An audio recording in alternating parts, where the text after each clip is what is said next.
Welcome to episode 9 of the Riser Sports Podcast. I'm Greg Strong of the Canadian Press, joined as always by Winnipeg Sun sports editor Ted Wyman. And today we'll be joined by Ted's Postmedia teammate, sports columnist Steve Simmons of the Toronto Sun. Ted, this is our final episode before the March break.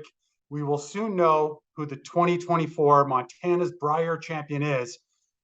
My question is, will local boy Mike McEwen still get the A1 treatment in your paper when he raises the tankard for the first time wearing that bright green Saskatchewan uniform with SK on the chest instead of MB?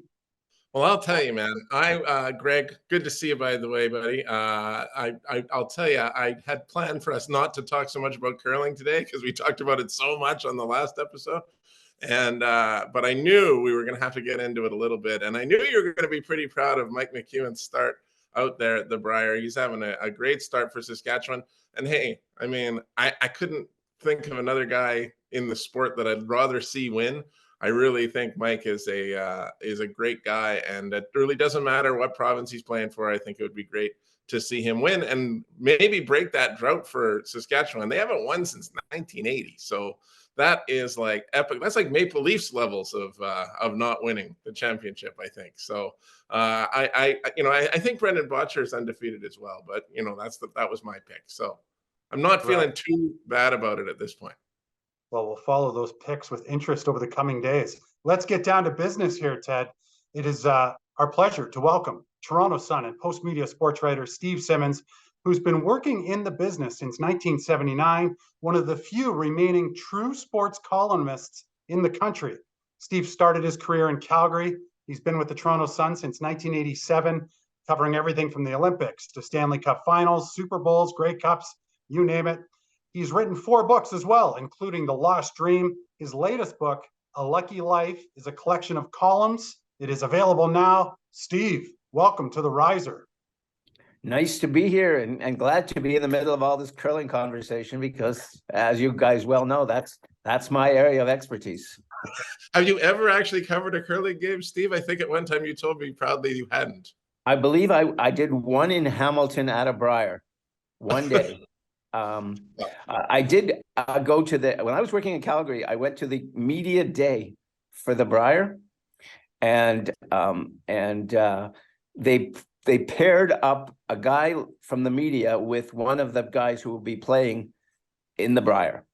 And so you each got assigned to a team, and I think his name was John Ryan. Is that name familiar? Maybe Pat Ryan? Whatever it was, he was a multi-time winner later after this. And I wrote a column about my one-day curling and said, I don't know anything about curling, but I do know this guy's going nowhere. And I think he won 2 of the next 3 Briers. So I kind of retired my curling words then, and I curl my hair, and that's about it. Steve, it's so great to have you here on the Riser. And one of the things we love to do here is get to know journalists a little bit and talk about their processes, thoughts on the state of the industry. So you are what I would call a love them or hate them, but still read them columnist, something that I think used to be common across this country, but is seemingly a dying breed these days. Do you think that style of true sports columnist is something that will persevere as we go forward or fade away in the coming years? I think it's already fading away. It's fading away in the newspaper industry, certainly, where most of the major papers across Canada do not have sports columnists anymore. They have beat writers covering beats and covering events and things like that, but they don't have anybody doing sort of what I do, which is you start with a blank page at the beginning of the day and you decide what it is you're going to write about, and then you decide what slant you're going to take on it, and then you get ready for what people are going to say or react. As we now know in today's world, reaction is instant, positively or negatively.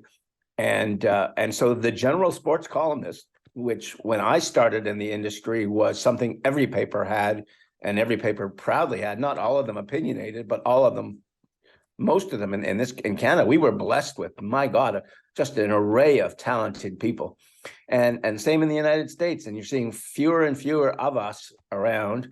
And I think there'll always be a place for sports commentary. I mean, you turn on ESPN, for example, and all day long, all they do is argue. That's their entire programming from the minute you turn up in the morning to programming after dinner. And that's all they do. It's all they do at halftime of football games. It's all they do at halftime of the basketball games. So the argument and the point of opinion is there. It's just in another area now. And I'm not sure it will ever return to newspapers who, let's be honest, are running out of time. Steve, we touched on curling off the top there. And I remember in 2018, you wrote a memorable mixed doubles curling column ahead of the Pyeongchang Games, where that discipline made its debut. And I'm sure you had a lot of back and forth from the curlers who were quite upset that you voiced your thoughts in such fashion. I'm curious, Steve, you've obviously been quite active on social media, not afraid to go back and forth with your followers from time to time. And this has always been an interesting debate amongst those in the press box. But why do you respond to readers, to viewers on that forum?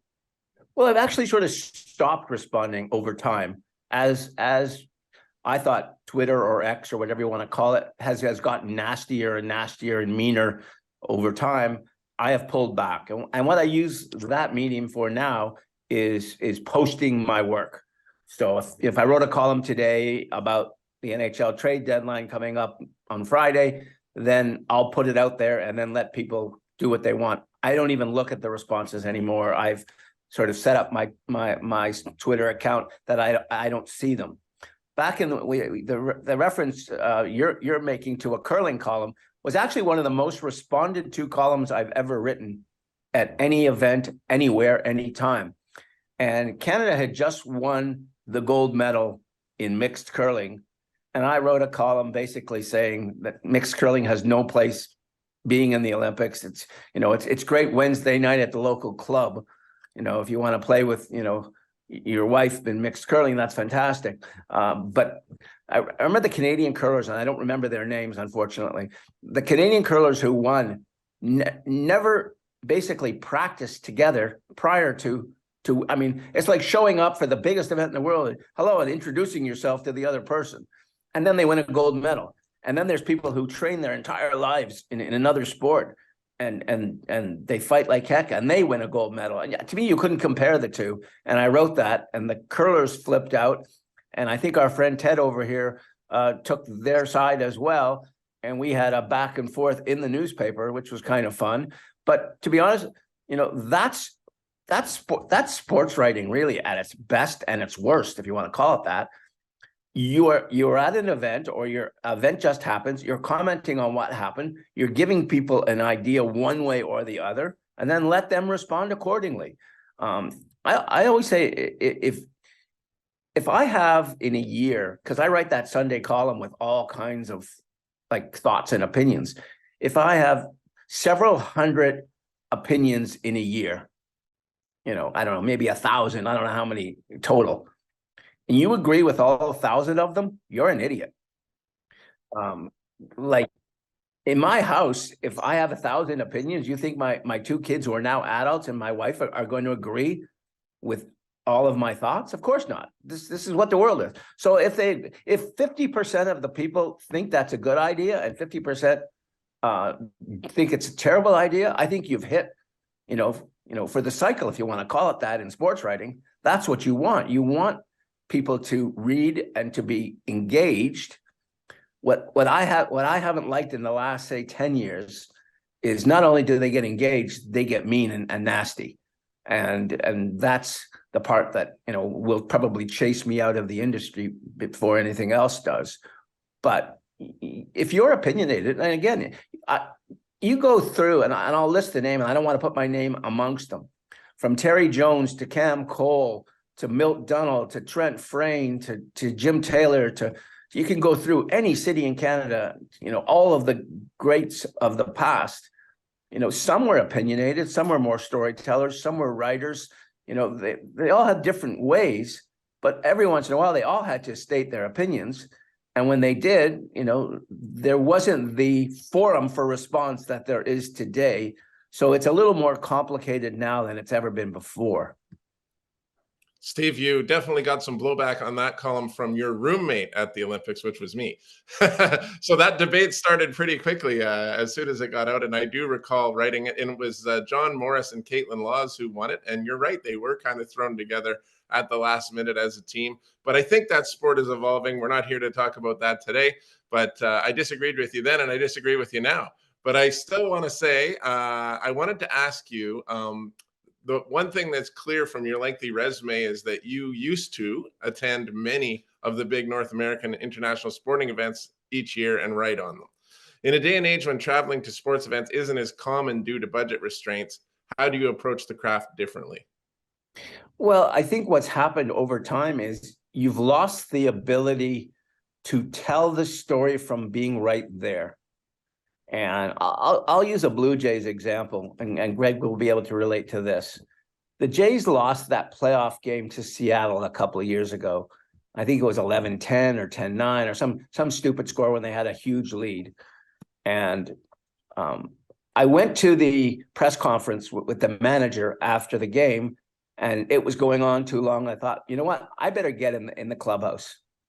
And I got in the clubhouse, and I was one of the first, if not the first reporter to get in the clubhouse. And I went right to Jordan Romano, who had given up the home run, and got like 5 minutes by myself with Jordan Romano, very emotional, very, thoughtful. And around the room, there was a real mood to the room. And my entire column was, this is what the room felt like and looked like and sounded like after this incredible defeat by the Blue Jays. One of the worst defeats probably in franchise history. And if that happens today, and that's not in Toronto, and I'm not there, I can't tell that story. I can't tell it the same way. I can't describe what Jordan Romano's eyes are looking like as his teammates are coming by to fist bump him. Or, Teoscar Hernandez in the corner packing up his stuff and talking to nobody. Or how is Bo Bichette reacting at that moment in time? Or after he had almost collided with George Springer in the outfield. And the ability to tell the story the way you'd like to tell it has changed. And so maybe you write a little more your view of what happened, as opposed to, what you, I used to say, I don't know if you remember Joe Falls, but Joe Falls was one of my heroes, was a sports writer in Detroit. And I was talking to Joe Falls really early in my career.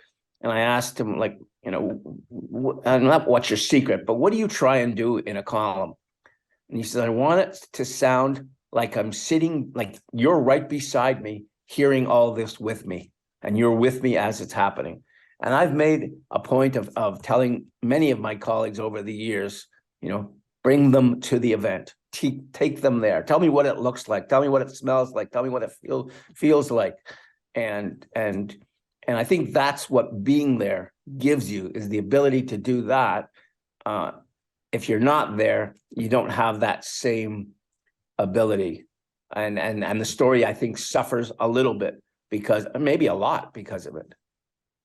Amen to that, Steve. I know you're not the biggest fan of traveling. At least that's what it struck me as in our years on the road together. Is it a blessing in disguise at all that you're not on the road as much these days, just on a personal level? It actually has been, and to be honest, I had gotten to the point. I'm a insulin dependent diabetic, and eating around the world had become a little more challenging over time, and I've always had sleep issues. So you add the sleep issues to maybe some anxiety issues to diabetic issues. And I was at the Olympics in Korea in 2018 in sharing a room with a 3-bedroom room with you. And it was, for me, honestly, it was a miserable experience. I came home at the end of it and I said, I don't want to ever do this again. And that was my 17th Olympics. So it's not like it was new to me. It just, at my age, in my 60s, I just didn't feel like it was something I wanted to do or cared to do. So yeah, I'm happy to not go to places, except when I want to be there. I want to be there when the Leafs are playing in the playoffs, if it's in Florida or Boston. I want to be there just as you want to be there when the Winnipeg Blue Bombers are in the Grey Cup, or when the Argos were in the Grey Cup in Regina, and I didn't get to go. Yeah, you want to be there for those kind of things, for things that, but the rest of the time, what it's done for me, and I'm fortunate. I spent a lot of years developing contacts and getting phone numbers and rebuilding relationships, especially in the NHL, with general managers and with coaches and people like that. So now I can be anywhere, and as long as I can get this GM on the phone or that coach on the phone or that kind of thing, your relationships with players aren't the same as they used to be. But your relationship with management remains well. And I've always made it a point, and I don't think there's anyone in the country who has a other than maybe the TSN guys, Elliot Friedman kind of people, who have more GMs and coaches and things on their phone talking to regularly than I am. And so, yeah, what it's done is change how you go about getting stuff. And I even use this as an example. If I walk down Yonge Street, the busiest street in Canada, and I ran into Doug Gilmour and Matt Sundin, they're going to stop and talk to me because I covered them for many, many years and I built a relationship. If I'm walking down Yonge Street today and Austin Matthews and William Nylander are walking by, they're not going to stop. It's just the relationships aren't there the way they used to be there. And that's a part of the industry I miss, is that you don't get the kind of access you once got to athletes. Therefore, your relationships don't build the way they once did. And therefore, your stories aren't, in my opinion, as layered as they may have been back in the day. Steve, if I'm chatting with friends or family and the subject of sports media personalities comes up, perhaps more than any other name in the biz, I'm asked, what's Steve Simmons really like? And I inevitably say, hey, he's a good guy. And that when we do meet up, we usually chat about Dante's Pizza, a Thornhill institution that we both know very well. But what I always mention to these folks is that Steve, in my opinion, always asks the best questions. So what I'm wondering, in today's media landscape, we have a lot of team and league affiliated writers who may not be as keen to stir things up. Does it feel sometimes like you're the only one asking tough questions at availabilities and during scrums? Well, I don't think in those terms more than I think what's the best question for this moment, and it's instinctual for me. We're in Tampa. I think it was 2 years ago for the Leafs in Tampa in a playoff series, and the Leafs had started that night with Justin Hall on defense, who I thought was their worst defenseman, and in the first minute of the game they gave up a goal that Justin Hall whiffed on. So the whole night just went bad for them. And my first question after the game was, why to Sheldon Keefe was, why would you start your worst defenseman in such a big game? Like, why would you make that decision? And half of the reporters turned around and went, oh, at me, like, how do you dare you ask that? The other half were wondering, like, who was the worst defenseman, because I didn't identify him. And it became, of course, a topic of conversation online. How dare he ask that question? Or, if I had phrased the question one little bit differently, like, why did you start Justin Hall? Sometimes it's a question of how do you choose your words or whatever. But when you're on deadline, you know this, Greg, when you're on deadline and you have to get a question out and you don't have much time and your adrenaline is flowing, sometimes what comes out, comes out. And I am opinionated, as my work shows, and I am emotional, and therefore those kind of questions come out. And I think it's been historically one of my strengths. And then, although the online haters, will go the other direction, I remember the Leafs were playing the Bruins in the playoffs. It was one of Matthews' early years with the team, and the Matthews, Marner, whoever he was playing with, were playing against the Patrice Bergeron line with Pasternak and Marchand. And the Marchand line had like 13 points after 3 games or something, and the Matthews line had 0. And it was just like, it was like a blowout. And so after the third or fourth game, I asked the question, how does it feel to have no points? When you're playing against, a line that's got 13 or whatever the number was, I don't remember. And that became like a cause celeb. How do you ask that question? Well, you ask it because the facts are he has 0 points. And, fans deserve to understand or try and understand what's going on here. And that's why you do what you do. And it's funny, one time I often go to Florida in the winter, and I'm away from the Toronto sports scene for a little while. And when I get back, like the guys, especially the guys who cover the Leafs, they're always so happy to see me because, oh, good, you're back. You will get your questions now. And, it's something I'm known for, and it's something I'm known for that people don't like or people like. And I guess, again, if half of the people are with you and half of them are against you, you're doing something right. Just a quick follow-up, Steve, if I could. I mean, I've been in the room when you've bickered with Jays president Mark Shapiro. I've been in the clubhouse standing with you, and Marcus Stroman's entered, steam coming out of his ears. I guess we read something that you wrote. You didn't like it. I'm curious whether there have been any consequences at all to your line of questioning where your access is compromised or you have to deal with salty athletes or front office members. Well, I think with today's athletes, they cut you off rather quickly. I broke the story, which really seems like a small story now, but seemed enormous at the time, that Auston Matthews had tested positive for COVID. And so I wrote the story, and it blew up as a huge story at the time. Within about a week of that, every athlete in North America had tested positive for COVID, but never mind that. And I had not spoken to Auston in the longest time from the time that story came out until the Leafs, I think, in that bubble year, played Columbus in the playoffs. And he was the first guy to do Zoom interviews after the game. And I asked one of the first questions, and the first thing Auston Matthews said, not to answer the question, was, I didn't appreciate you asking, you writing that story. And, and then he answered the question. Well, the online world blew up. Boy, did Auston Matthews give it to me. Well, what people don't understand is when I began, and we all began in the business, if you wrote a story someone didn't like, the next day you would be at practice or at the game or whatever, and you'd have the ability to converse with the person about that story. And you'd have the ability to explain what it was you were doing, or explain why you did what you do, or anything. And I've had those conversations many times over the years. And I'll give you one example. I write a Sunday column that's stupidly popular, and it's just a bunch of throwing things at the wall kind of stuff, and opinions and thoughts, and scatter shooting, so to speak. Well, Ty Domi had done something really dumb in a game years ago, and I scrambled the letters of his name, and it said, if you scramble the letters of Ty Domi's name, you come up with me, idiot. And I wrote that.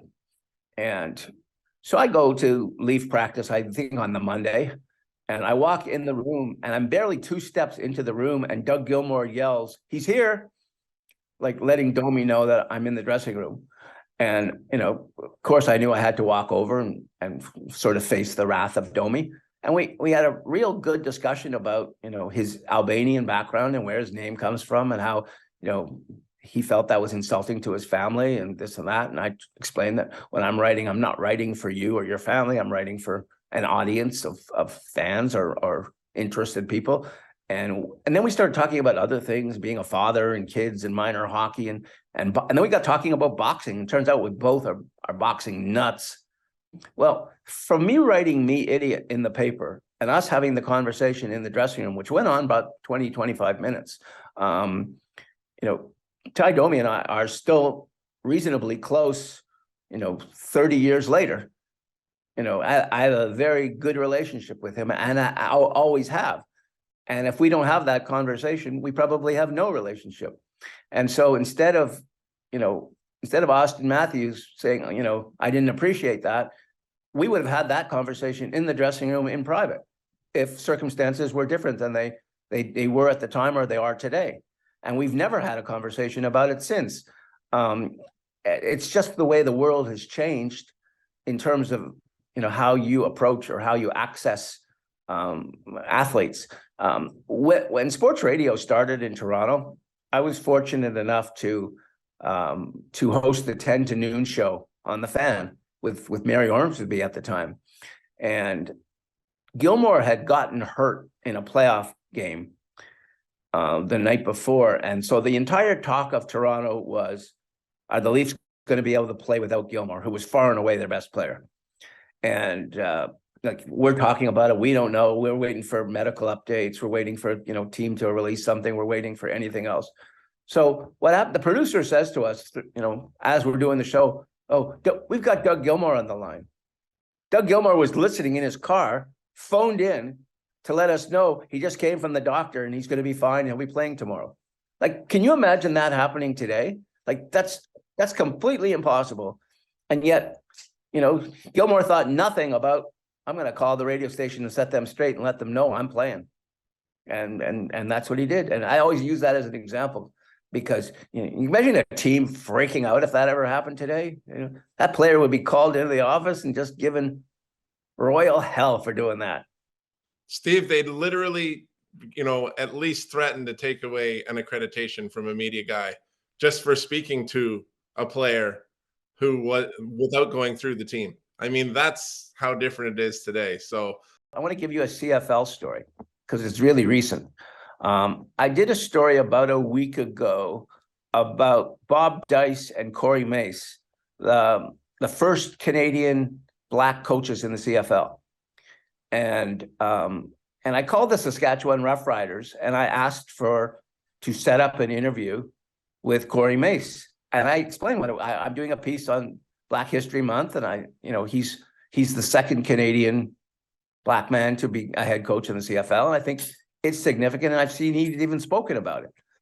The PR woman wrote me back saying, "I'm sorry, he's not available, and I'm not sure when he will be available." And it was kind of caustic in what she wrote back.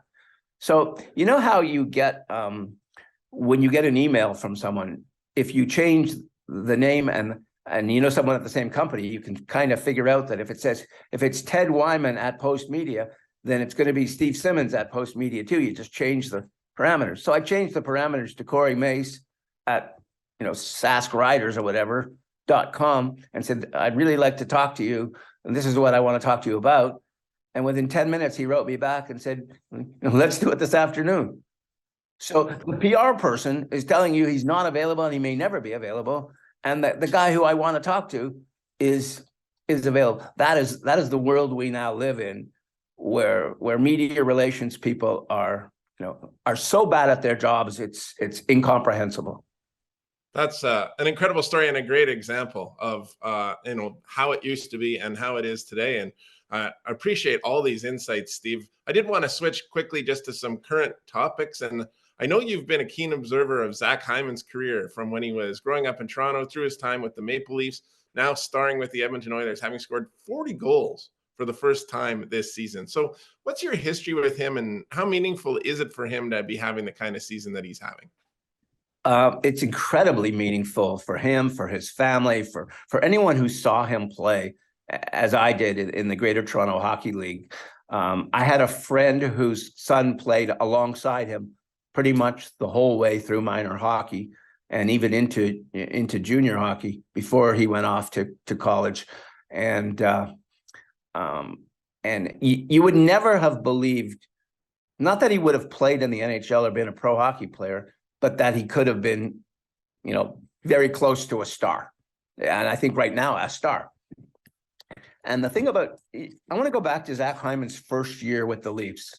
It's also Mike Babcock's first year with Austin Matthews. And Babcock saw something very early in Hyman that no one else saw. He thought that he could really make a difference playing on a big line. He liked the way he went into the corners. He liked the way he forechecked. He liked the way he did all that.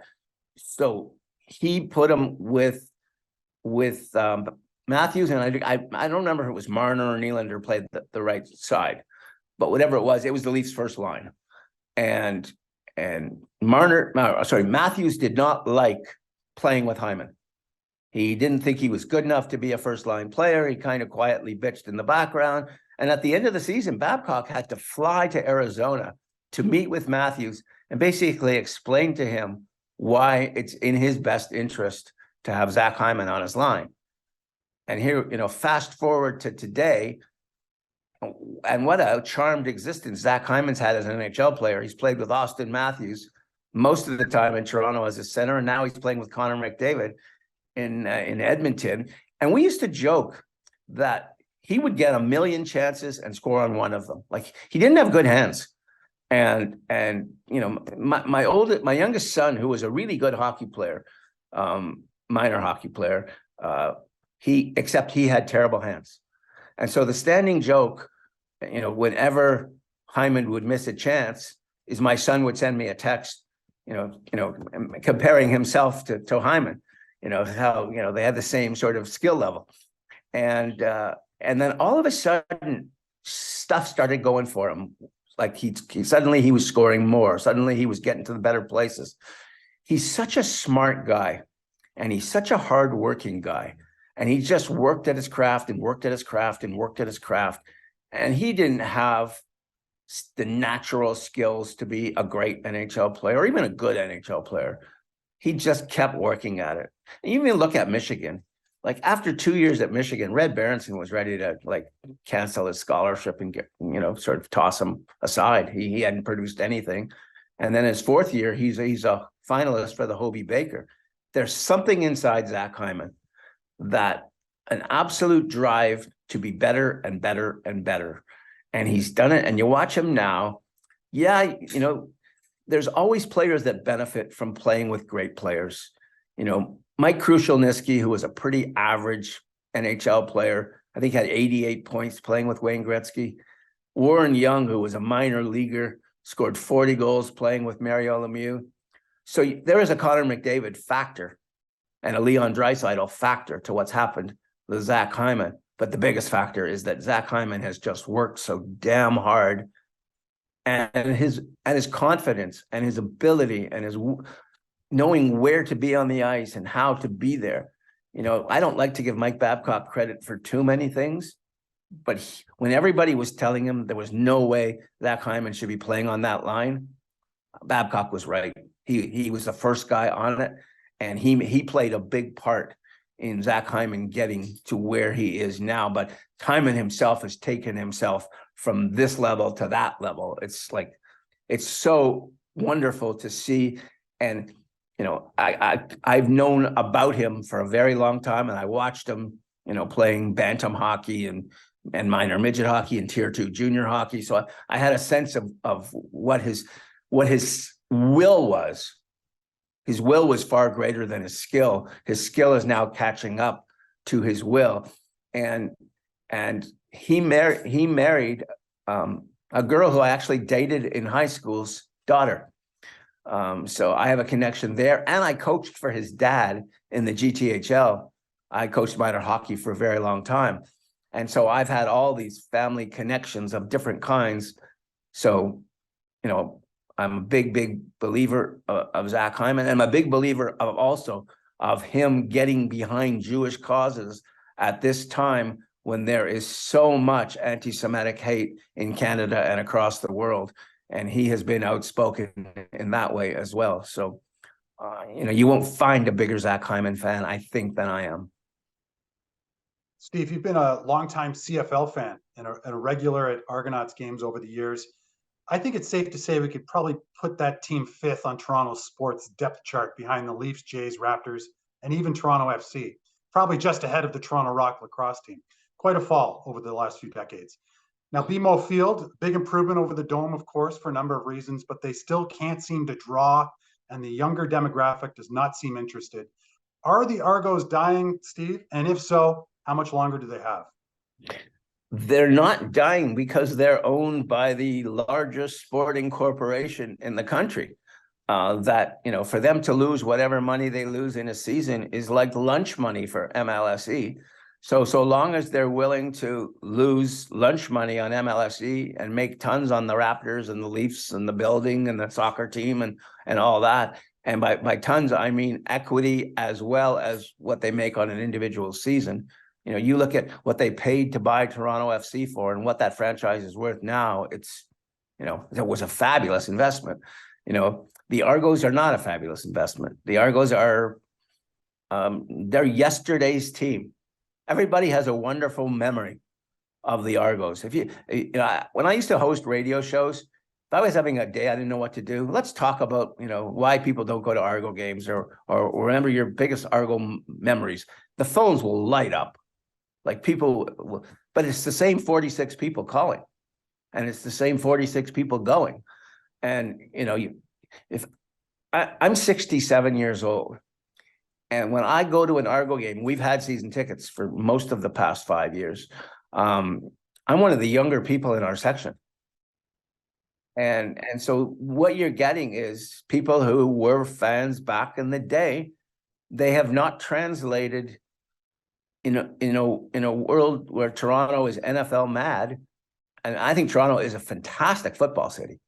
It's just not a fantastic CFL city the way the Argos have been presented to them. And then they have a game like this year's Eastern Final where they actually almost sell out the place, and it was full of young people, and they got absolutely blasted. Played, you know, Chad Kelly played as horrible a game as you could possibly play, and you know, and so again, I got two kids in my 30s. You know, I could not convince them to go anywhere near an Argo game, and they're both football nuts. So I think it's a losing battle. I think the battle's been lost. I don't know how you. It reminds me of a line Lou Nanne told me years ago when he was running the Minnesota North Stars, and they stopped selling tickets, which is why they eventually moved to Dallas. He said, "I don't care if you have the best restaurant in town. If nobody's eating there, you're going out of business." Well, that's the Argos situation. It doesn't matter how many people go or how many people. There's not enough to sustain them. They're sustained because this giant behemoth of a corporation can afford to lose money on them and not really care. Just going to say that's a real shame. And it's interesting, Steve, because in Winnipeg, obviously they've marketed it so differently. It really is like a social event on a Friday night here in the summer when a Blue Bombers game is on. The way the team has marketed it, there are many, many young people that come and they just hang out like they're going to a nightclub. And, you know, you can buy a ticket for $37. You get a beer with that, and you just stand in the concourse and watch the game. You know, I realize they're different markets, obviously, but it seemed like that opportunity was there just this last year when they got young people in for that one game, and then everything went so wrong. Well, I think Ottawa is the best example to compare to, because I mean, Winnipeg, there's a dynasty of sorts going on there. So I don't know if you can compare the two, but Ottawa, which has really bad football teams the last few years, you go to an Ottawa Renegades game, it's all young people. It's all young people having a good time. They're there for the party on the Friday night. So they've sold it in Ottawa. What they haven't done in Toronto, and this is, I think, maybe a situation more unique to Toronto than any other city. If you ride the subway in Toronto, it does not look like an Argo crowd. Argo crowd looks like me, old and white. You don't see any Asian people. You don't see any East Indian people. You don't see, you know, if you go through the ethnic, I mean, Toronto's an incredibly ethnic city, and there's enormous pockets of, there's areas that are all Chinese, and there's areas that are all Greek, and there's areas that are all Italian, and there's areas. The Argos have never found a way to get the audience that isn't old and white to the game. And you know, if I ever took over the Argos, the first thing I would do is game one would be Brampton night, and game two would be Markham night, and game three would be this, and you turn it into events where you're bringing from that community. And then you expose them to the product, and you hope once you expose them to the product that they'll actually like it and go from there. But you know, getting kids in the place, you have to do a lot of aggressive things. They haven't done any of that. They haven't marketed. I think they've decided that we're going to lose X amount. Why bother to pay for marketing? You know, it's not going to do anything. So they don't market and they don't sell. And they've been like that for this isn't anything new. This goes back to, David Braley owned the team. David Braley didn't spend 3 cents on marketing. He didn't believe in it, and they couldn't sell any tickets to anybody. And so that problem is not going to go away. It's going to remain the same, and they're going to, sell their 16,000 seats a game or whatever it happens to be, and maybe for a playoff game do better and go from there. And, for the last 3 years, they've had, a team that should have won 2 Grey Cups, really should have won one. They shouldn't have won the one they won with Winnipeg. That's a whole other story. But 16-2 is the best regular season any team's ever had. And they had it and still weren't able to get people that excited. Steve, you touched on sports radio, and of course, you've also worked in television over the years, the reporters notably for several seasons. I'm curious, we touched on this a little bit at the start on ESPN. A good chunk of their programming is that argumentative style. Why doesn't that work in Canada? Why don't we have more talking heads like this just chiming in and talking sports, kind of similar to what the reporters was back in the day? It's expensive. I think that's the number one reason. It's expensive. And so to do a show, I'll use Stephen A. Smith's show in which is on every morning on ESPN. That show has to cost millions upon millions of dollars. I don't think TSN does enough, or Sportsnet does enough audience daytime to justify spending. I wouldn't be anything near what the Americans are spending on their television shows, but TSN has decided we're going to go cheap. And Bell and Rogers have decided we're going to go cheap during the day. We're going to show, replay stuff and show things that we didn't produce. And I believe that, if you look at what TSN used to have, they had the reporters on Sunday, and they had Michael Landsberg doing Off the Record every single day. They had That's Hockey. They had That's Hockey Tonight. They don't have That's Hockey anymore. They don't have That's Hockey Tonight. They don't have the Michael Landsberg show, and they don't have the reporters. And if anybody, why wouldn't you want a show like the reporters? Like for either network, there's only 2 sports networks in Canada. Why wouldn't you want a show where some of the most informed people in the industry are talking about the issues that everyone's interested in? And if you have a Michael Farber or a Bruce Arthur or a Dave Hodge, those are people I put on, on your Mount Rushmores of sports media in this country. And if, just because it costs a couple $100 a week for this guy and for that guy, in the end, it's pretty cheap programming if you can sell advertising around it. But, it just got to the point where they looked at the books and they said, this is what we're taking in. This is what it's costing. Not worth it anymore. Goodbye. We move on. And we'll pump in, another tennis match from somewhere else that we've already paid for. Steve, just one more from me. Obviously, a lot of talk around your part of the world about Austin Matthews and his pace of goal scoring this year. 74 goals is his pace the last I looked at. That'd be the most since Solani and McGillney more than 3 decades ago. So would he get your vote for the Hart Trophy today? Probably not. And I think virtually every guy on the Leaf beat would jump me for saying that. But here's why I think what he's doing is absolutely astounding. By the way, Alex Mogilny and Teemu Solani, who both scored over 70 31 years ago, I believe it was, did not win the Hart Trophy that year.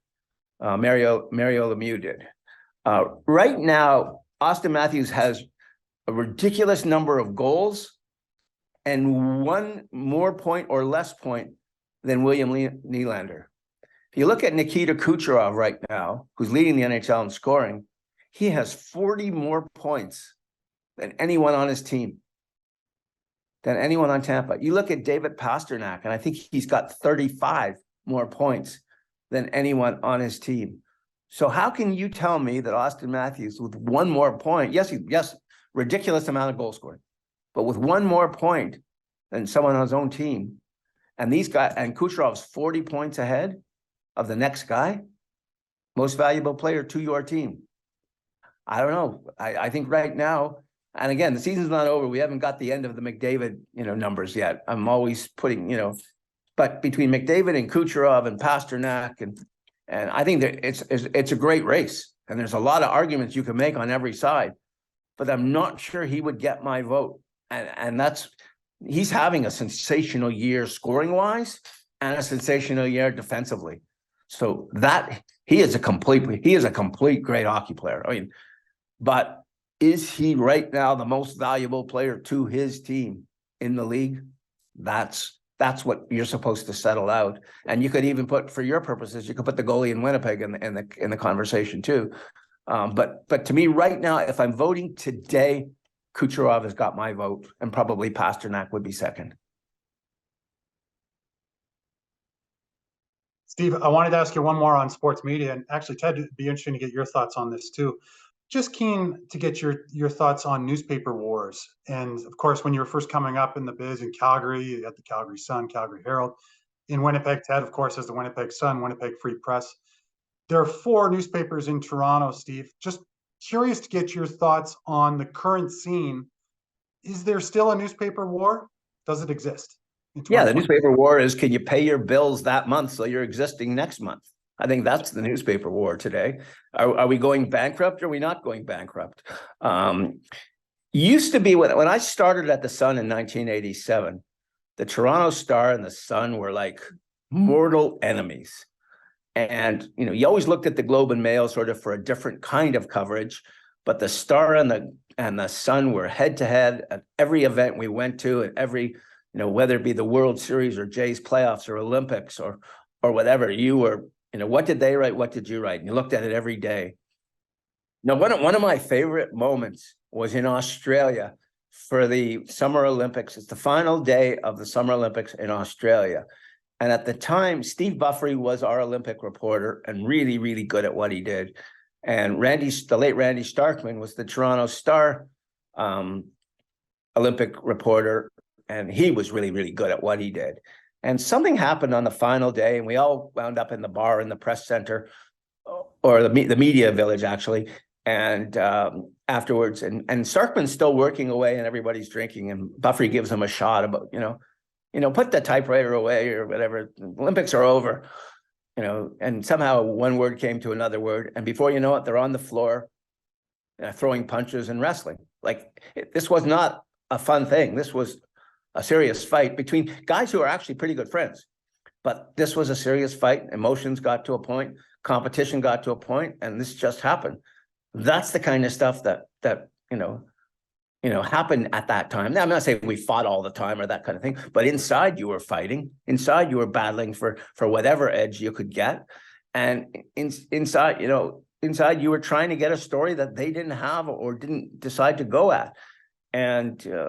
And sometimes emotions got the better of you in one way or the other, but the emotions came because you cared so bloody much. And because you really, really took pride in what you did and couldn't wait to get out whatever story it happened to be. And so we worked with the great Christy Blatchford at the Olympics and many other places, but my memories from her are more from the Olympics. I think the greatest journalist I've ever seen in Canada. And her whole thing, and it's described beautifully in Roy McGregor's book. If you haven't read the book that's out right now, I highly recommend it to everyone out there listening. But he describes her as she would fight for the front page of the paper. Like she was that competitive and intense and all of that. And that's part of what being a journalist is. It's having that passion, and you have to have that passion to succeed, I believe. And if you don't have that passion, I think, along the way, you're going to fail. And so the people who I've worked with and the best people I've worked with are the ones who cared the most. And nobody cared more than Blatchford did. And it made her, and you talked about asking uncomfortable questions or asking tough questions. Nobody asked tougher ones than she did. And nobody wrote tougher stories than she did. Most of them in news, not sports. But when you watch someone like that operate, it motivates you to want to be that person. Funny thing happened at the Olympics in in Norway.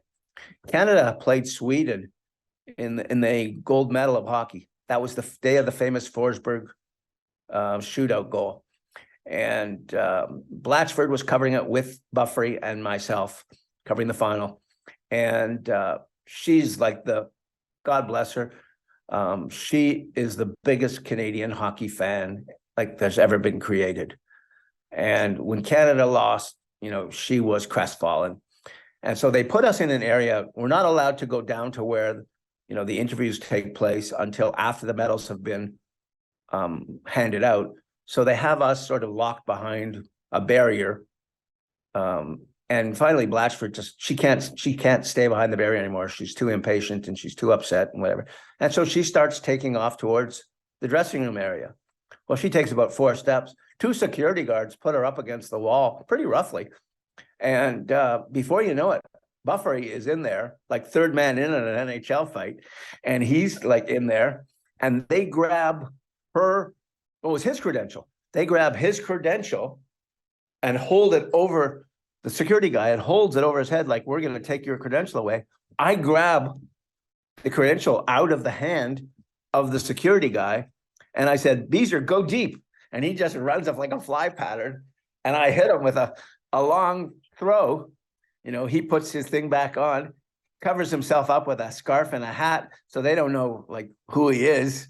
And this all happens. But this is the kind of stuff that would happen when you're caught in the middle of you're covering something that you care so much about that, in the case of Black, I could never get that emotionally attached to a win or loss the way she could, but she was so upset about them losing that day. And then she wrote on the blackboard as we walked past the Swedish dressing room, F Sweden, in one of those marker pens. Not probably her best moment, but nonetheless, it was memorable for me. Steve, we have a section at the end of our show every week called the All-Timers, and that one is an absolute all-timer. It didn't happen to Greg or I, but I'm sure glad you were able to share it with us. And Steve, I honestly can't thank you enough for joining us today, sharing so much of the insight you've gained over 4 decades in the business. It's been absolutely great having you here as our guest on The Riser. Thanks so much. Enjoyed it, guys, and hope to see you around sometime soon. Thanks, Absolutely. Steve.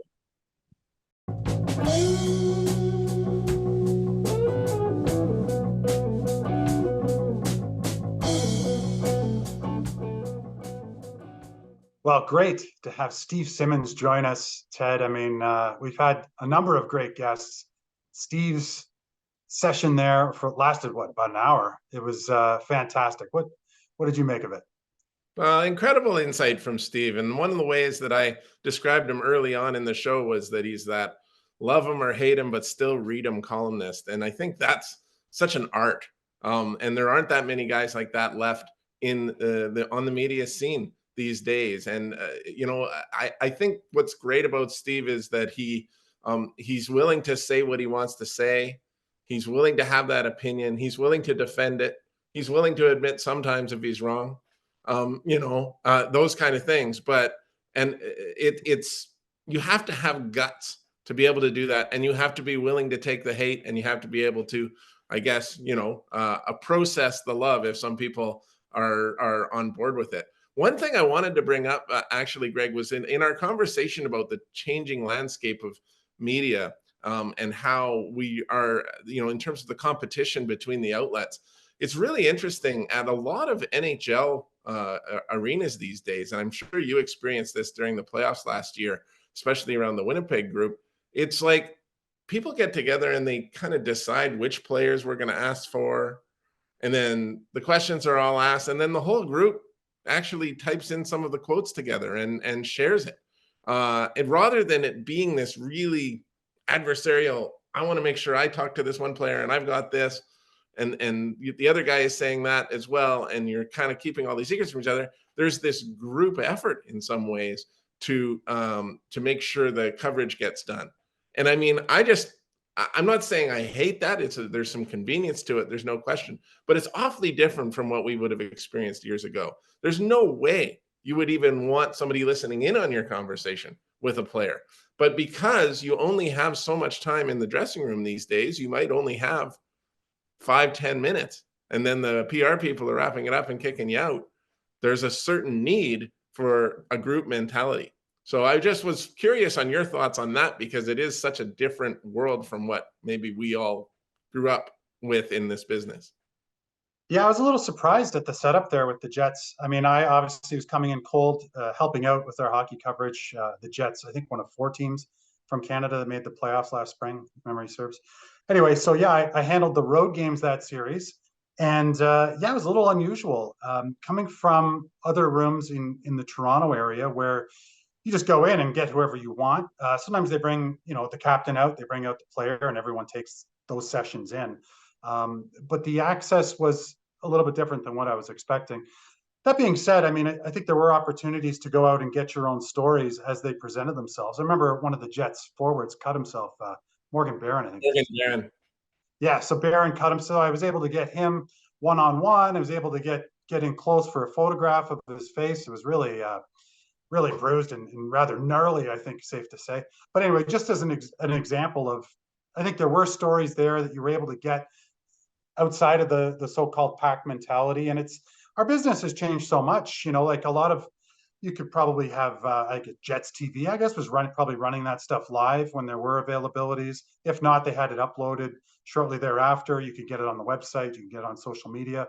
So I think it really challenges the reporter when you are there to get something that other people may not be able to get. And that's why you're there. I mean, you've got to talk to the people. I remember talking to the assistant coach about, there was, I think, a story about it was the goalie skate. One of the players had, maybe it was that Barron story. Anyway. Yeah, that's the same one.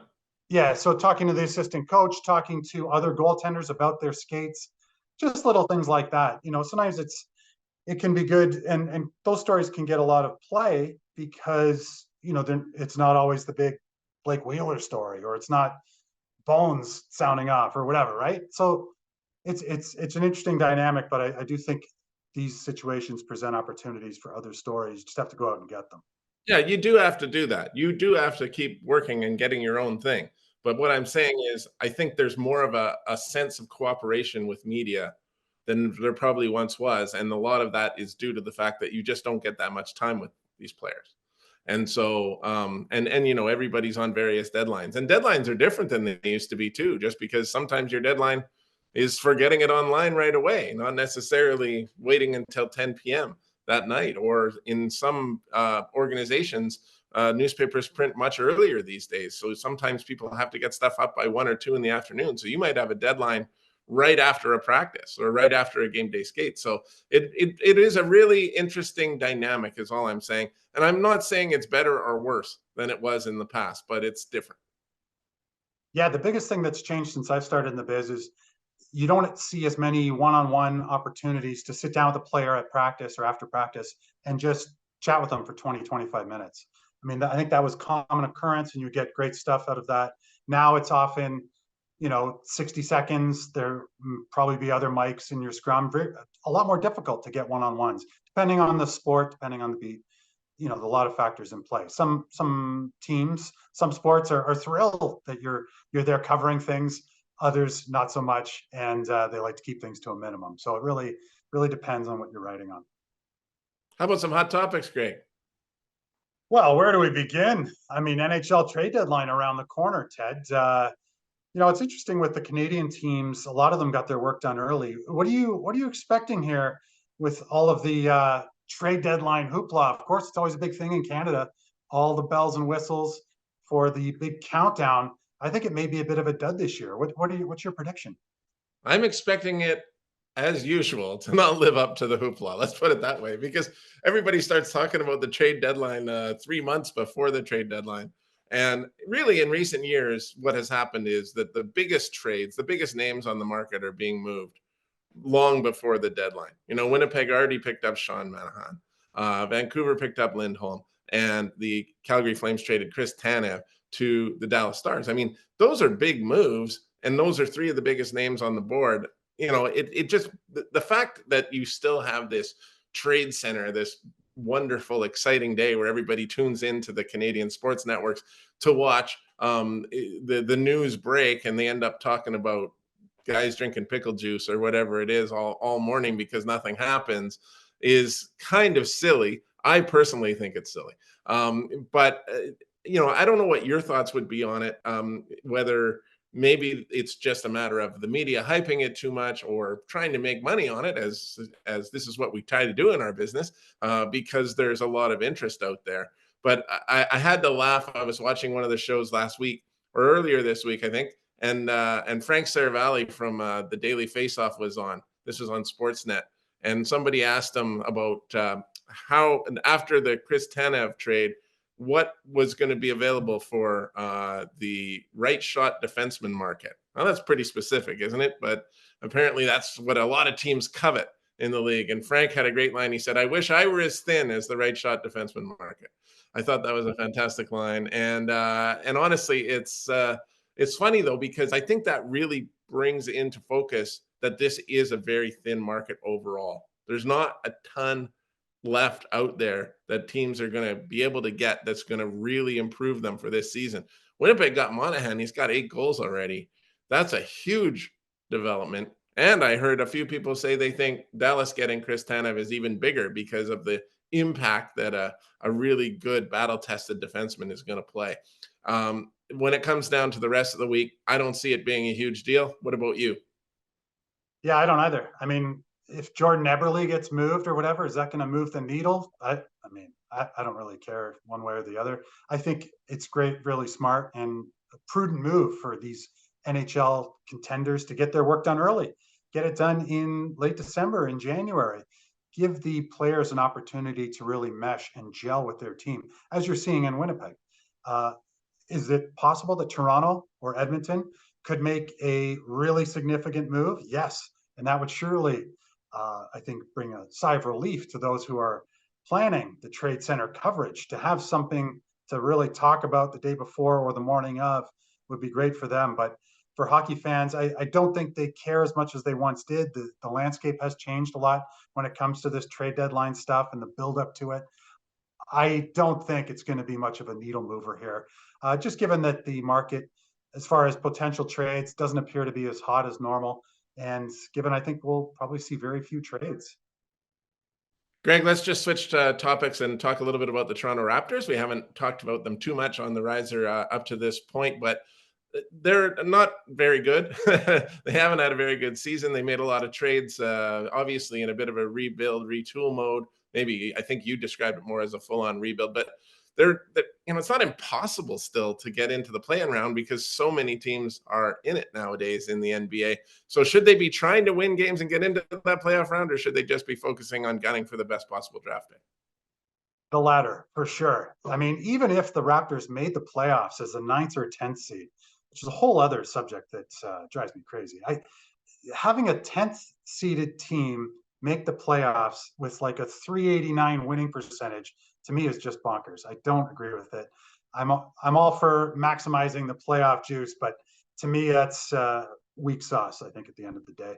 But yeah, when it comes to the Raptors and their plans, I mean, I think this has been just a great thing for Masai Ujiri, who I think has really wanted to really rebuild this team from when he returned to the franchise many years ago. Now he has this chance, and he's already started, of course, with that major trade with the New York Knicks that saw OG Anunoby go to Broadway and RJ Barrett and Emmanuel Quickley come to Toronto. I think he has the pieces, certainly a solid core of a potential foundation as he looks to the years ahead. Nice little bonus, of course, that Barrett grew up in the Toronto area. But in general terms, I think it's wise to plan for the future. And with the way they've made their trades, a bottom 6 finish would allow them to secure a pick. I think they lose it if they finish 7th worst or better. So certainly would be prudent. You never want to tank, but if they were to this season, it would be in their best interest.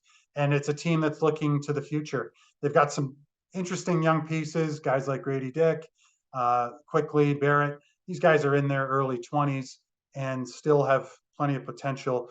We'll see what Bobby Webster, the GM, and Masai Ujiri have planned. But I really think it's going to be a valley here when it comes to the Raptors for the next season or two. There were a lot of great years, of course. 2019 NBA Finals victory being the absolute highlight. But you think back to the DeMar DeRozan years, Kyle Lowry. This is a team that has enjoyed a lot of playoff runs over the years, and they always seem to end with a loss to the Cleveland Cavaliers. But all in, when you look at franchises over the last 10 or 15 years, I think the Raptors have had a really solid run of form. Captain 19, but now it's time, I think, to bottom out a bit. And I think that'll probably last well into 26 or maybe even 27. Just tough to, explain that to the fans. That's the one thing that I find difficult about those situations. But I assume that people understand it, right? It's just when you're paying to go watch it and you know that it's not necessarily the best product it could be, or even the most desire to go to try to win, to even get into the playoffs. I think that would be a little bit annoying to me. But I imagine most people get it and realize that sometimes a team needs a reset, and this is their opportunity to do it. And if you do it right, you don't have a long rebuild to get back up to the top. So it seems like they're on the right track in that way. Yeah, for sure. And just to put a bow on that, I do think a lot of the Raptors fan base, yes, they're invested in potential playoff success and watching a strong team. But I also think that a lot of fans just love to go and watch live basketball. It's a night out. It's something to do in the city. And I think a lot of paying spectators also love to see the other teams roll in and get a chance to see Giannis, get a chance to see LeBron or Steph Curry the other night, whoever it might be. I think the Raptors will continue to draw well. They've got a great core fan base in the under 30 set that I think will pay no matter what kind of level you're looking at. So interesting, though, to see where things go over the next few years. Let's talk a little bit about fighting. And we touched on it with Steve. Fighting in hockey, Ted, been in the spotlight a little bit of late. I noticed the Associated Press had a great series on fighting in today's NHL, touched on goalie fights, all sorts of stuff. But what's your takeaway on fighting? And it seems to be back in some way. Yeah, well, we talked about it last week, and I was kind of getting at this situation where this Matt Rempe has joined the New York Rangers. 6'8", 240 pounds. He's an absolute giant. I mean, he was fighting Ryan Reeves the other night in Toronto. Reeves looked small. It was unbelievable. I'm going, how can Reeves look that small next to anybody? He's one of the toughest guys in the last decade in the NHL. And this guy just towered over him. And here's Rempe. He's been in the league for 7 games. He's played 31 minutes of ice time. He has 37 minutes of penalties. He has 4 fights. He's got 2 black eyes. He looks like he's been through the ringer. It's amazing, but it's Rempe mania in New York. The New York Rangers fans love this guy. And he only came into the league because Blake Wheeler got hurt and they needed to bring somebody up from the minors. And he's just an absolute, he might be a complete flash in the pan. I don't even know. It's hard to say for sure whether he can play at this point. He wasn't even a big scorer in junior, but he's certainly this impact guy. And what's really interesting for me is that there's this huge hype for a guy who's clearly about fighting. So you get that sense from the buzz that's in the building in Toronto the other night, in New York, wherever Matt Rempe's been playing, that the fans truly enjoy fighting and they want it to remain in the NHL for years to come. And I mean, I find that incongruous. We talked about this last week. Because again, the fighting just doesn't make sense to me. It doesn't make sense that you've got this sport that's working so hard to take away dangerous hits and avoid concussions and have players be more safe on the ice at all times. And yet, by all means, if you're angry with another guy, drop the mitts and hock your bare fist at the other person's head. They're not allowed to take off their helmets anymore. So that makes a little difference. But, and I mean, basically, like, these guys' hands are all incredibly bloodied because they're punching guys in the side of the helmet and in the visor. But it's still bizarre. You can still connect with a guy's jaw. And believe me, you can cause a concussion by doing that. And I know that we haven't had as much feedback as I'd like on the riser to this point, but I did get feedback about that last week, because as soon as you come out saying maybe there should be some kind of discussion, further discussion about removing hockey or fighting from hockey, or at least making it a game misconduct for doing so, you get people coming out of the woodwork calling you an old softy, and I guess I'll have to wear that because I guess maybe I am. I don't dislike fighting. I think this Rempe Mania story is great. As a journalist, I love it, but it just doesn't make sense to me. How long are you going to keep doing this? And I think back to 30 years ago in the NHL, you could go out and hit a guy in the head as hard as you wanted. Scott Stevens on Paul Kariya or on Eric Lindros. Knock them unconscious, have them stretchered off the ice. Mark Messier on Mike Modano.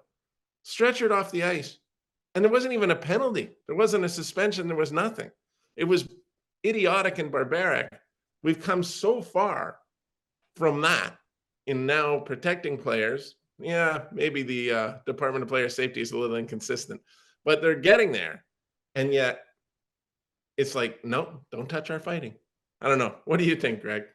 That's a quality rant, Ted. Enjoyed it. I love combat sports. I love the UFC. I love boxing. I've even taken in Taekwondo, wrestling, you name it, whatever.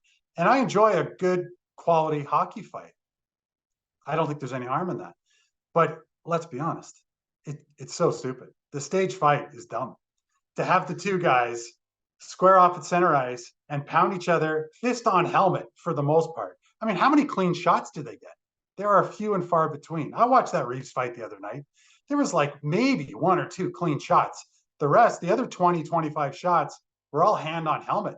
So stupid. You're going to break a knuckle. You're going to slice your finger. You're going to suffer a head injury, whatever it might be. Just a matter of time. So, is it part of the game? Sure. And I think the fans certainly enjoyed it. And I know that in the Toronto market, they love that fight.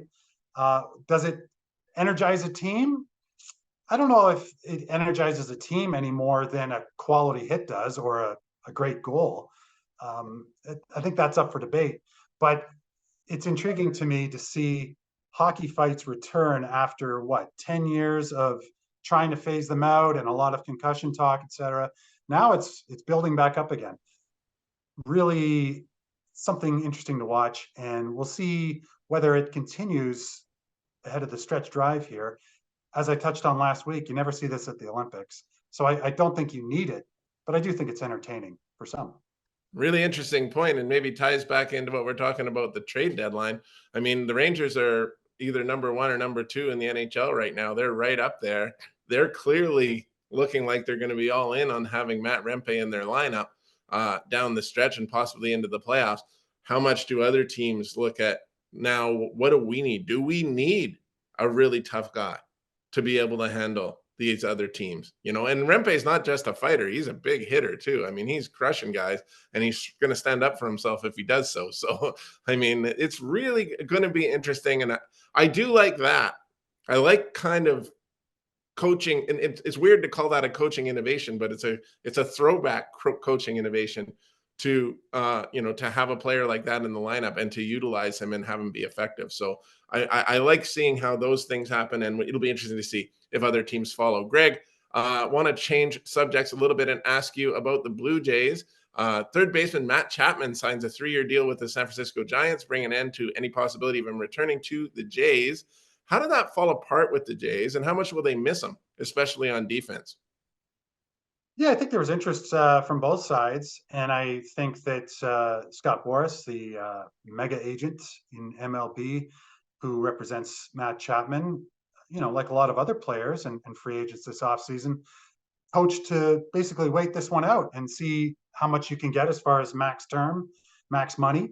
Happened to a lot of free agents. There's still a lot of really prominent unsigned baseball free agents, award winners who have gone unsigned. Chapman, of course, seems to win the Gold Glove every year at third base. However, his bat was so-so last season, I think is putting it kindly. Had a really strong April. I think had a good run of form in July.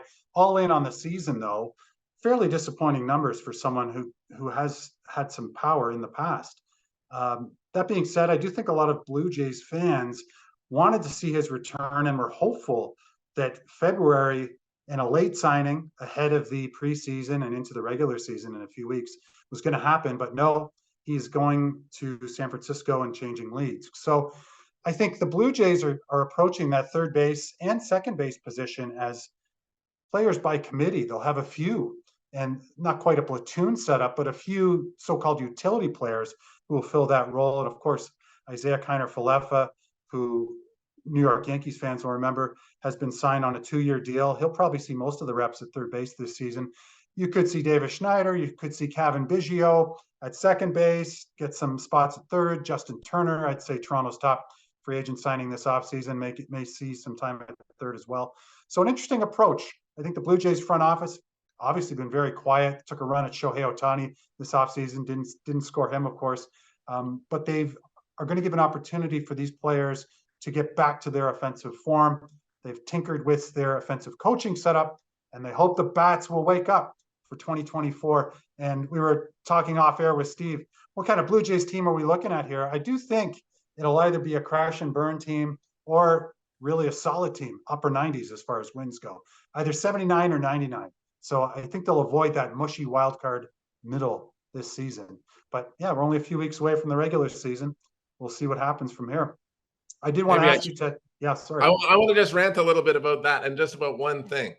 And that's Matt Chapman hit 240, 17 home runs, 54 RBI. Yeah, he's a Gold Glove fielder. So, I mean, that's a very valuable thing. But we're now in a day and age where being a good fielder with a crappy bat gets you $18 million a year, $54 million deal with the San Francisco Giants for 3 years. Man, those numbers are mind-boggling.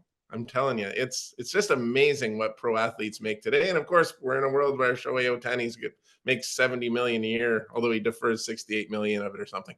But I mean, that's all I had. I want to let you go and go back to what you were going to ask me about. But honestly, I just, it's amazing. It's crazy. I remember when the first $1 million deal was signed. I remember when Gretzky wanted $1 million a year or $2 million a year or some crazy thing like that. And people were like, oh my God, who's worth that?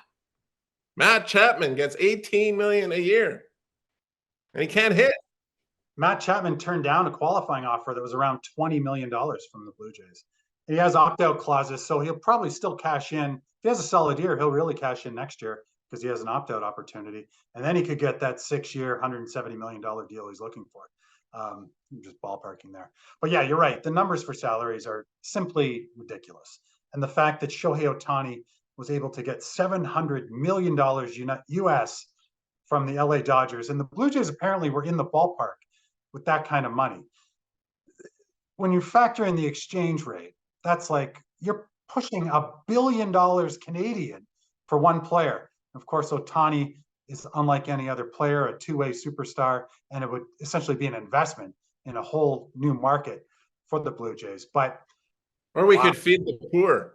Yeah, $1 billion. How would you even spend that? Ridiculous. I did want to ask you, Ted, it was an interesting weekend in Vancouver a couple of days ago when they signed Elias Pettersson to a long-term deal, 8 years. I think around $92 million US was the reported figure on it. Interesting that they chose to lock him up at this time. There was talk of, maybe we'll do this in the offseason, but no, they got it done. What can that do for a team, a franchise, a fan base, just as you look forward to have one of their star players locked up, and now they're getting set for what should be an interesting postseason run? Well, and especially when you're in first place in the Western Conference, right near the top of the NHL, to be able to sign up a superstar like that for as long as they are going to is really an incredible thing. And it's weird because I've been following it a little bit, and they didn't really know what was in Pettersson's head, because he didn't really want to talk contract. He wasn't willing to do it. They were into the season. They didn't know what was going to happen until the end of the year. And then you start worrying if he doesn't sign before the end of the year, then what are the possibilities after that?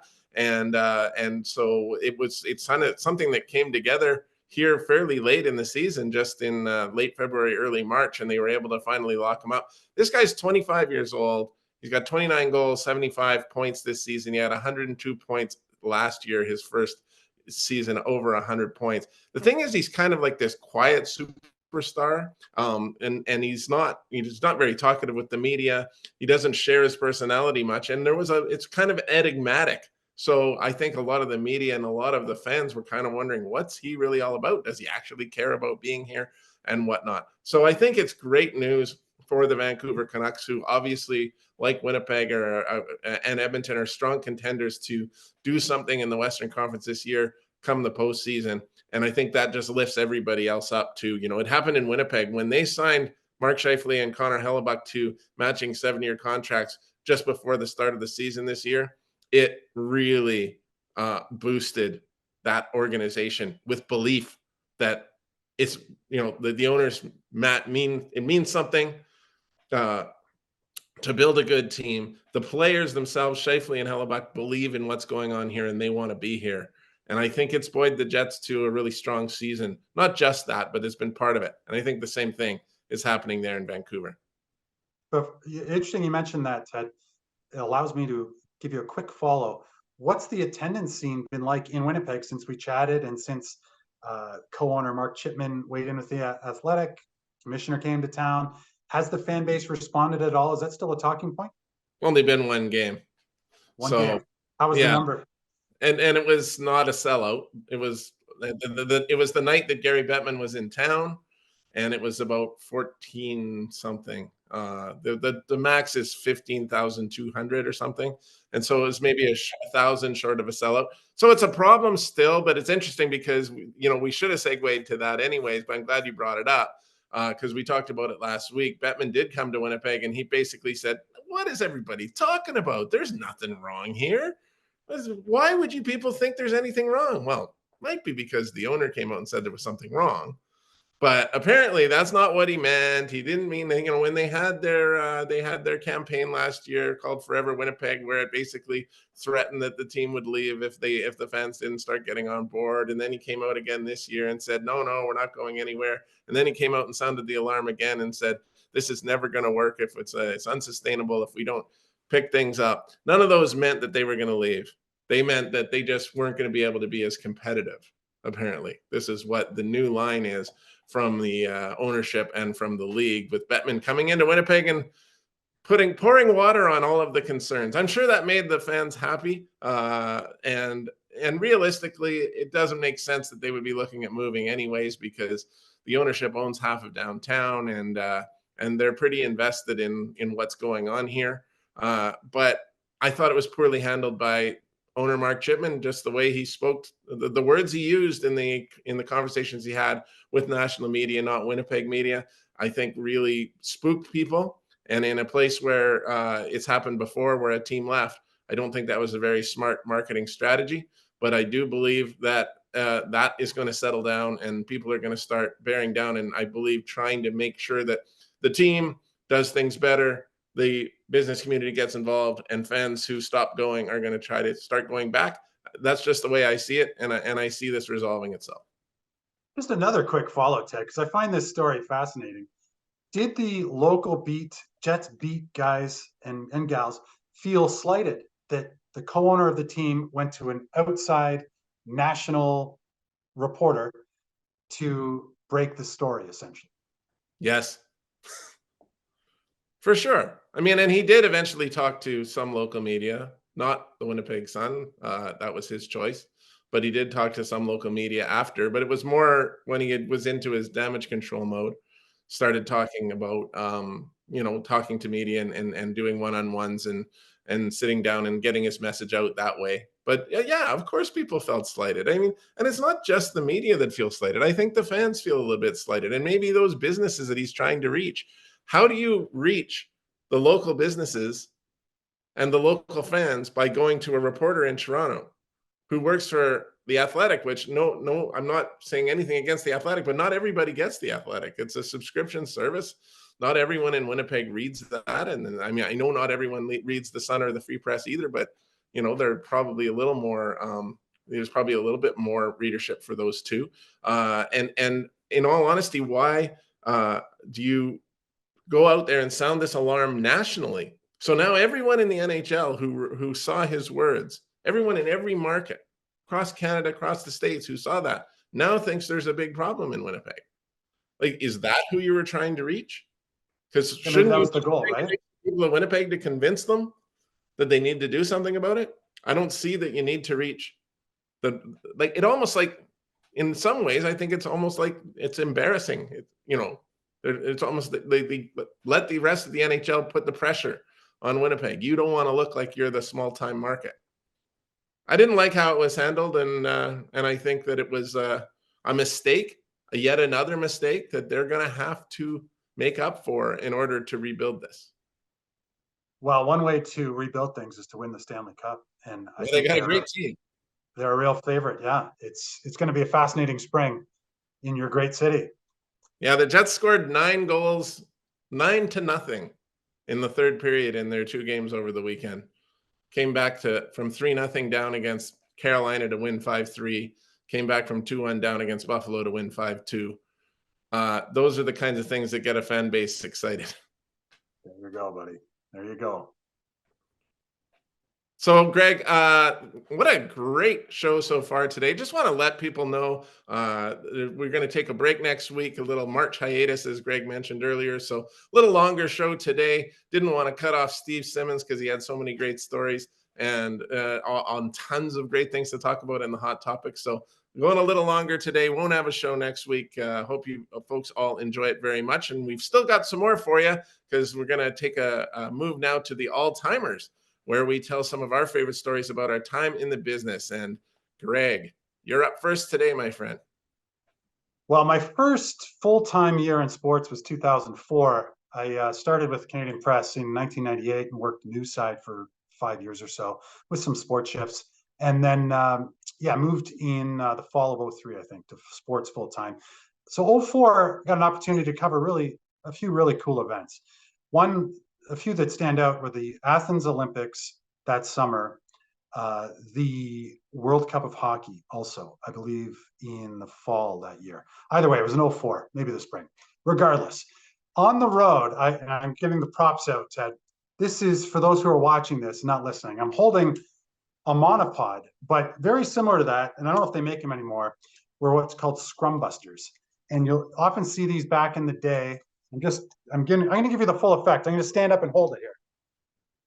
Here we go. So I'm holding this, and I've got my mic on the end of the scrum buster to capture what the speaker's saying. And this came in very handy in 04 in Athens when we double-staffed Perdita Felicien's hurdles race that night in a very hot, sweaty Olympic Stadium in Athens. And I remember standing in that scrum, which was packed. I mean, there must have been 25 or 30 Canadian reporters in this scrum, and Perdita was in the mix zone, which is the interview area for those who don't know. And I was standing behind with my recorder there, and just my arm started to shake. It was like a 12-minute scrum. She went on and on and on. And by the end, you're holding that position for what seems like forever, but it's actually tough to do. There's not a lot of weight on the other end, but to hold it, especially for that long, was taxing. So my all-timer came at the World Cup of Hockey that year when Canada, I believe, won. I don't know if they beat the US, but I'm pretty sure they won. Regardless, after the final game, Wayne Gretzky was in a scrum. And I think he may have built that, like he was the GM or whatever. He was involved. And so obviously whenever there's a Gretzky scrum, there's going to be a lot of reporters there. And so there I was again. This time I was in a cold arena. I was a little bit more comfortable. But still, 15 minutes of holding that position.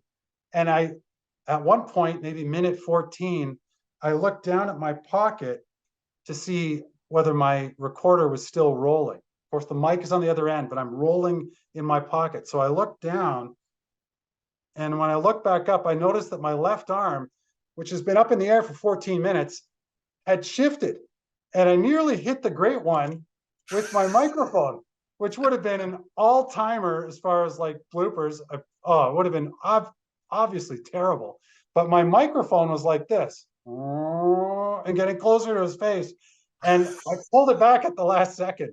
But in my head, I'm like, oh my God, I almost just did one of these to the great one mid-scrum, which would have been a disaster of the highest order. Thankfully, I managed to keep about a foot away from Wayne Gretzky and not making the TSN, Sportsnet, every other list of bad scrum buster moments. I don't know if that list exists, but I would have been number one with a bullet with that one. Over to you, Ted. Tell us about Jupiter Island in 2013. Well, at least Gretzky wasn't playing anymore then, so you wouldn't have been like some national pariah for injuring the great one. And I've had that like fear, to be honest, because we go into locker rooms, NHL locker rooms, for me, CFL locker rooms, and it's like, you're walking along, and it's like, what if I bumped into Zach Collaros and took out his knee, or Mark Scheifele or something like that? Like, you got to be careful, right? You don't want to be that guy that somehow gets remembered for injuring the best player on the team. So that's a funny one. Yeah. So Jupiter Island in 2013 was a funny one. I told you guys before that I went and covered some golf back in the day, some PGA. It's really fun to cover the PGA. And if you ever get a chance, it's just something that I'll always do. If I'm somewhere where there's a chance to cover it, I'm going to do it because it's really enjoyable. Got to do it at the Olympics in 2016. That wasn't PGA, but it's golf nonetheless. And in this case, it was the Honda Classic in Palm Beach Gardens, Florida.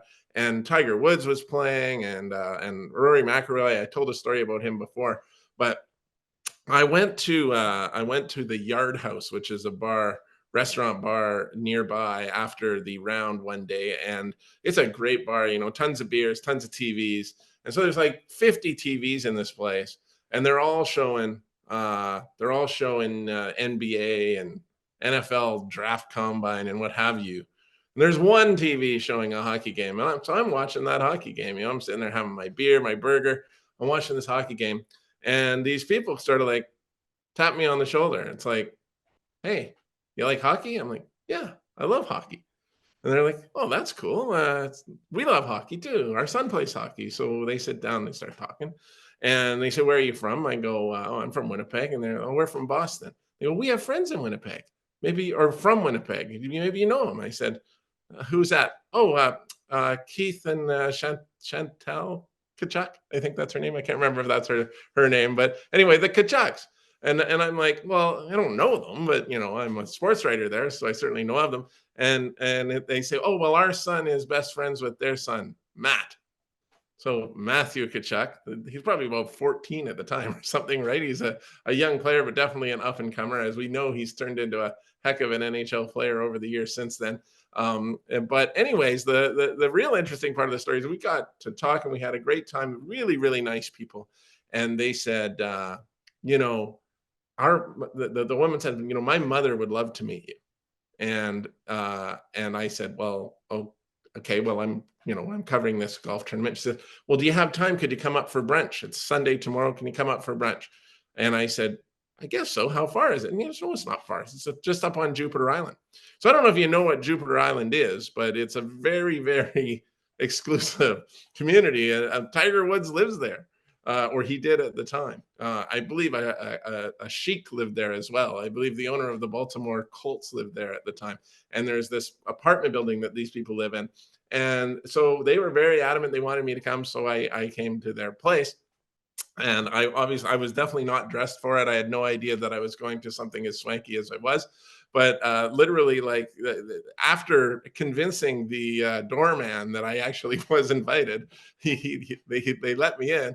Went into an elevator. The elevator goes on and it opens up, and it's literally in the penthouse apartment. So I'm now in this 3,000 square foot apartment. Just incredible. And their mother was very happy to meet me. They served us brunch.